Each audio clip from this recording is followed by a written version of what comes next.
On April 17, 1975, the citizens of Phnom Penh cheered as the Khmer Rouge entered the city, thinking the civil war was finally over.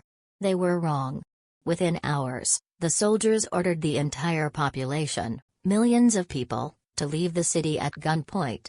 Doctors were pulled from surgeries, the elderly were pushed in hospital beds down dusty roads. The Khmer Rouge declared it Year Zero.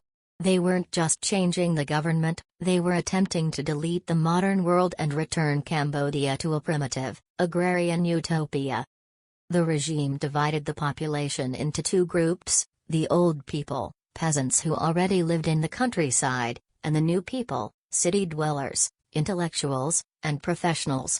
To the Khmer Rouge, the new people were parasites.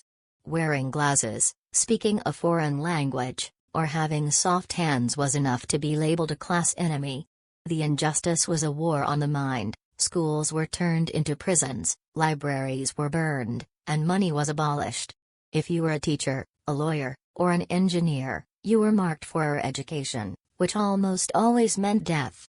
The heart of this darkness was Tuol Sleng, or S21, a former high school turned into a high-tech torture center. Thousands of people were brought here, meticulously photographed, and tortured until they confessed to being spies for the CIA or the KGB. The records were chillingly thorough. Once a confession was signed, the prisoner was taken to the killing fields outside the city. To save ammunition, the Khmer Rouge often used sharpened bamboo sticks or farm tools to execute their victims. The greatest number of deaths didn't happen in the prisons, but in the communal work camps. The new people were forced to work 12 to 15 hours a day in the rice paddies with almost no food. The Khmer Rouge exported the rice to buy weapons, telling the starving workers that to keep you is no benefit, to destroy you is no loss. Between 1.7 and 2.2 million people died from execution, disease, and starvation, a massive portion of a nation's soul extinguished in less than 1,500 days.